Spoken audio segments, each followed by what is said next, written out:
এখানে question number 1 দেখো, এ ও B এর মাসিক আয়ের অনুপাত দেওয়া আছে 2:3, খরচের অনুপাত দেওয়া আছে 1:2।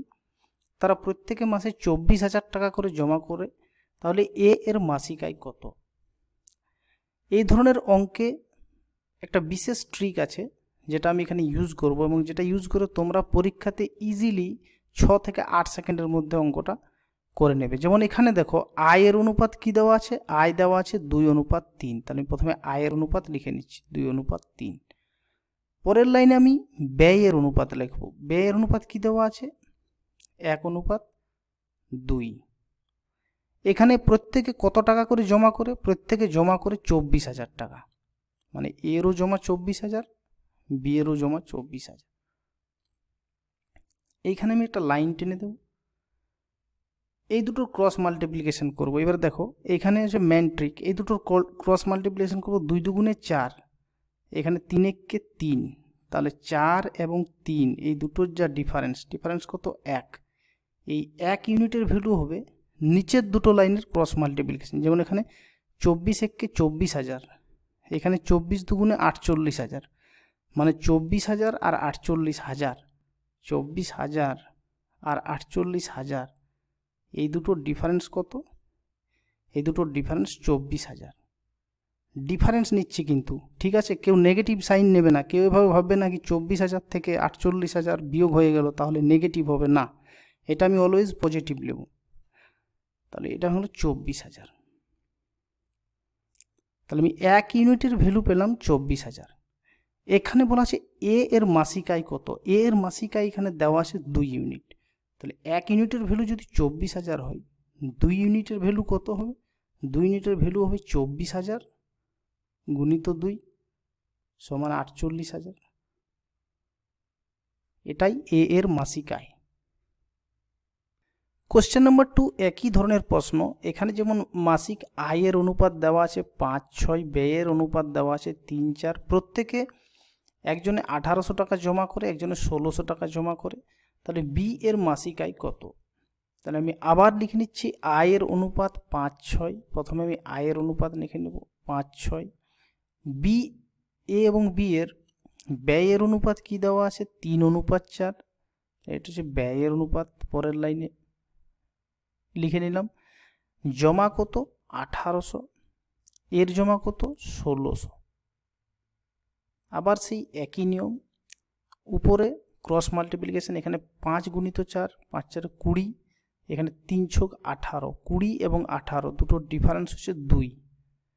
এই 2 ইউনিটের ভ্যালু এখানে 4-8 72, এখানে 3-16 48, 48 এবং 72 ডিফারেন্স হচ্ছে 24, তাহলে এটা হচ্ছে 2400।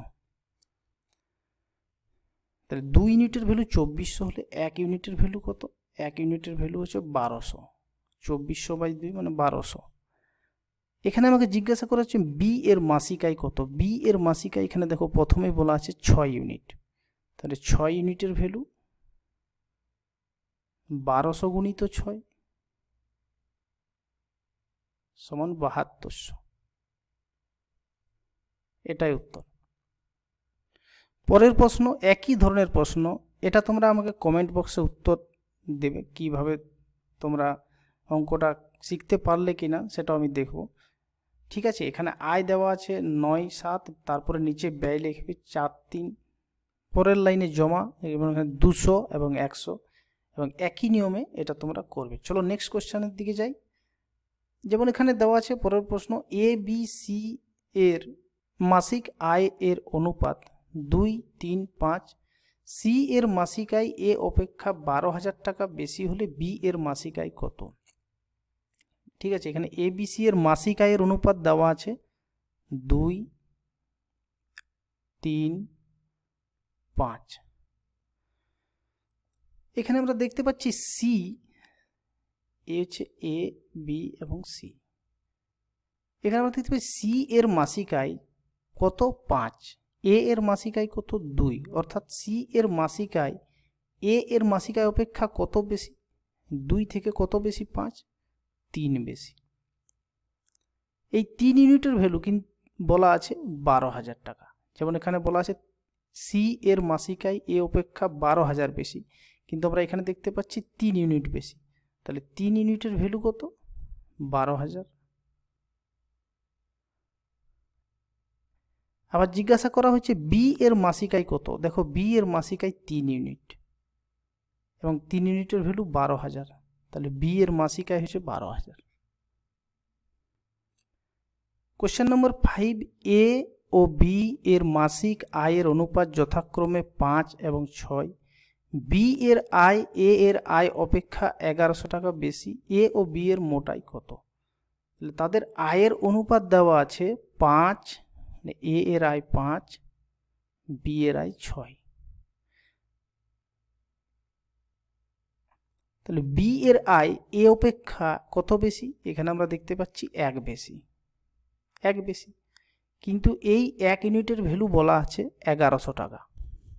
এই 1 ইউনিটের ভ্যালু 1100 টাকা, 1100 টাকা।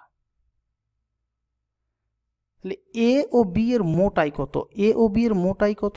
এর 5, বি এর 6, তাহলে 5 + 6 = 11 ইউনিট। তাহলে জিজ্ঞাসা করা হচ্ছে 11 ইউনিটের ভ্যালু কত? তাহলে 1 ইউনিটের ভ্যালু যদি 1100 টাকা হয়, তাহলে 11 ইউনিটের ভ্যালু 1100 গুণিত 11 সমান 11 11 121, এখানে দুটো শূন্য, অপশন নম্বর সি। এখানে বলা আছে এক্স এর বাৎসরিক আয় ও ব্যয়ের অনুপাত 11:10। এক্স বছরে 9,000 টাকা জমা করে, তার মাসিক আয় কত? দেখো এখানে বাৎসরিক আয়ের অনুপাত দেওয়া আছে, জিজ্ঞাসা করা আছে মাসিক আয়। তাহলে বাৎসরিক আয় কত? 11, বাৎসরিক ব্যয় কত? 10। তাহলে কারো যদি বাৎসরিক আয় 11 হয়, ব্যয় 10 হয়, তাহলে জমা কত? জমা সমান হয় আয় মাইনাস ব্যয়। তাহলে আয় হচ্ছে 11, ব্যয় হচ্ছে 10 সমান 1, তাহলে তার বাৎসরিক জমা হচ্ছে 1 ইউনিট। কিন্তু এখানে বলা আছে এক্স বছরে 9,000 টাকা জমা করে, মানে 1 ইউনিটের ভ্যালু দেওয়া আছে 9,000, তাহলে 1 ইউনিটের ভ্যালু কত? 9,000। তার মাসিক আয় কত? এখন বাৎসরিক আয় প্রথমে আমরা বের করে নেব। এখানে বাৎসরিক আয় দেওয়া আছে 11, তাহলে 11 ইউনিটের ভ্যালু কত? 11 ইউনিটের ভ্যালু হচ্ছে 9,000 গুণিত 11 সমান 99,000। এই হচ্ছে এ এর বাৎসরিক আয়। তাহলে কারো যদি বাৎসরিক আয় 99,000 টাকা হয়, অর্থাৎ 12 মাসে আয় যদি 99,000 টাকা হয়, তাহলে মাসিক আয় কত? তাহলে মাসিক আয়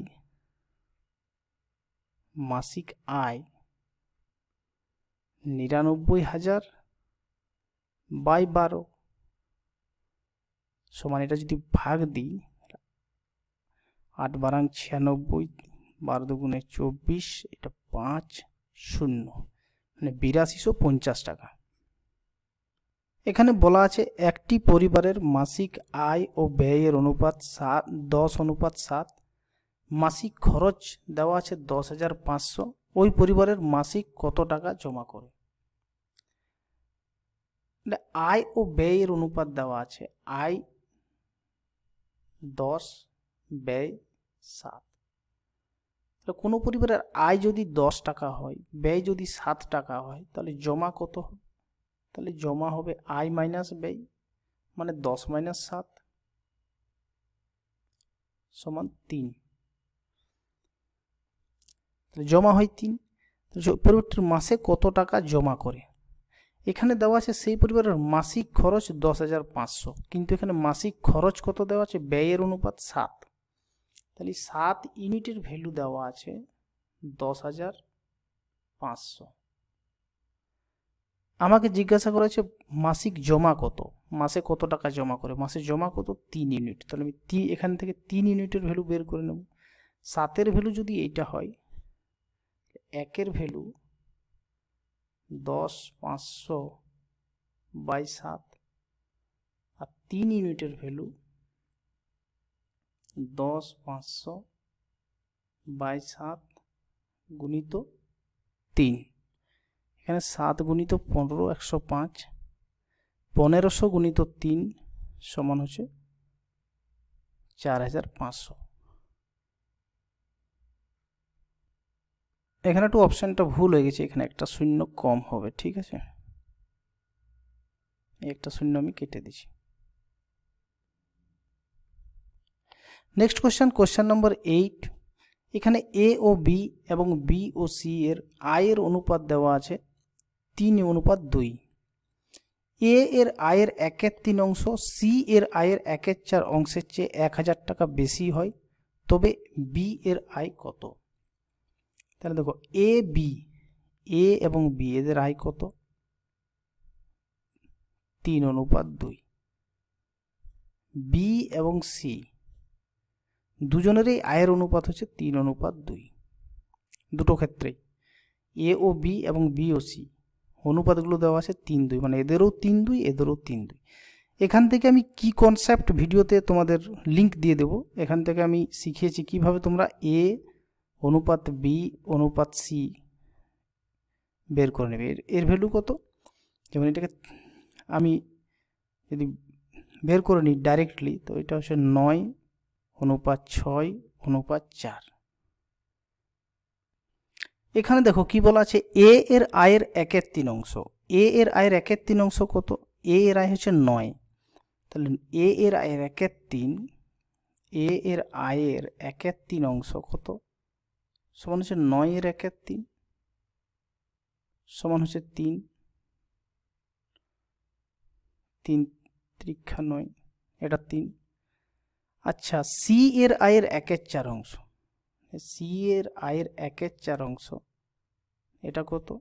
সি এর আয় হচ্ছে 4, 4 গুণিত 1/4 সমান 4 যদি কেটে দিই এটা হচ্ছে 1। এখানে কোশ্চেনটাতে বলেছে এ এর আয়ের 1/3 অংশ সি এর আয়ের 1/4 অংশের চেয়ে 1000 টাকা বেশি, অর্থাৎ 3 এবং 1 এই দুটোর মধ্যে ডিফারেন্স হচ্ছে 1000। এই দুটোর মধ্যে ডিফারেন্স কত? 2, এবং এই 2 ইউনিটের ভ্যালু দেওয়া আছে 1000। তাহলে বি এর আয় কত? বি এর আয় কত? 6। এই যে এ বি সি এর আয় বের করে নিচ্ছি 6, তাহলে আমি 6 ইউনিটের ভ্যালু এখান থেকে বের করব। তাহলে 2 যদি 1000 হয়, তাহলে 1 ইউনিটের ভ্যালু কত? 1000/2 সমান 500, ঠিক আছে। 6 ইউনিটের ভ্যালু কত? বি এর আয় হচ্ছে 6 ইউনিট, এবং এই 6 ইউনিটের ভ্যালু হচ্ছে 500 গুণিত 6 সমান 3000। এই ছিল আজকের ক্লাসটি তোমাদের কেমন লাগলো সেটা তোমরা কমেন্ট বক্সে অবশ্যই কমেন্ট করে জানাবে। যদি ভিডিওটি ভালো লেগে থাকে তাহলে অবশ্যই লাইক করবে, শেয়ার করবে, চ্যানেলটি সাবস্ক্রাইব করবে রাখবে ভবিষ্যতে এই ধরনের আরও ভিডিও পাওয়ার জন্য। Thank you.